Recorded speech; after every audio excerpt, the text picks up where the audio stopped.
నాకేమనిపించింది, ఇంకొకసారి కనుక వైసీపీ ప్రభుత్వం వస్తే ఈసారి ఎవరిని బతికినివ్వరు, ఇంట్లో ఆడపిల్లలను లాగేస్తారు వీళ్ళు. నేను అప్పటికి చూశాను పరిస్థితులు.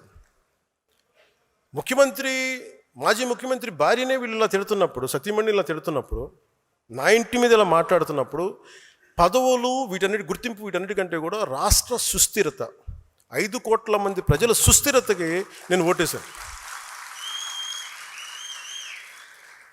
ఆ నిర్ణయం తీసుకున్నప్పుడు చాలామంది తెలుగుదేశం నాయకులు దాన్ని, ఆయన జైల్లో ఉన్నప్పుడు కూడా నా దగ్గరికి వచ్చారు చాలామంది. అన్న మాకు మా నాయకుడికి చెప్పన్నా, ప్రధానమంత్రి గారు చెప్పన్నా, అందరం కృషి చేసాం, తెలుగుదేశం పార్టీ నాయకులు కృషి చేసుకుని అందరం కృషి చేసాం, బయటకు వచ్చాం, కనీవిని ఎరుగని మెజారిటీలతో ప్రభుత్వం వచ్చింది.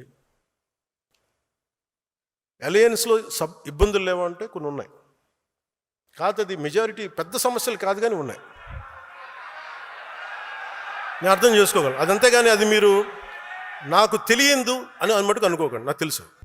మెజారిటీ బాగానే ఉంది కానీ అక్కడక్కడ కొంచెం సమస్యలు ఉన్నాయి. ఆ సమస్యల్ని మేము ఒక కమిటీ చూసుకుంటుంది. ఆ కమిటీ కూడా నిర్ణయించుకోలేకపోతే ఎట్టి పరిస్థితుల్లో కూడా మీ ఆత్మగౌరవాన్ని తాకట్టు పెట్టే పని అయితే నేను చేయను.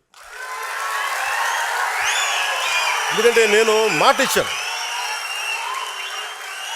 ప్రజల తాలూకు సుస్థిరత నిలబెడతానని.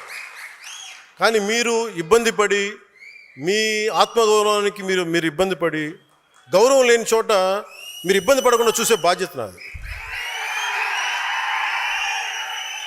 ఎందుకంటే ఎందుకు నేను చెప్పగలను అనుకున్నప్పుడు, నేను మద్దతు ఇచ్చినప్పుడు చాలా త్రికరణ శుద్ధిగా ఇచ్చేస్తాను. I expect the same. ఎందుకంటే నేను నమ్మినప్పుడు నేను అంత గుండె కవాటాలు తెరిచేస్తాను, నేను నిలబడతాను. మీరు కూడా అలాగే ఉంటారు. కానీ మీరు ఇబ్బంది పడుతున్నప్పుడు ఆ బాధ నాకు తెలియదు అనుకోకండి, తెలుసు. కానీ నేనేంటంటే దాన్ని ఎంత సరిదిద్దుతాం, నిలబడుతుంది. అందుకని ఇవన్నీ నాకు తెలియదు, మమ్మల్ని ఇబ్బంది పెడుతున్నారు, ఇవన్నీ ఉన్నప్పుడు కొన్ని చోట్ల కొంతమంది నాయకులు, it will be corrected, it will be addressed. మీకు ఈ మాట ఇస్తున్నాను నేను.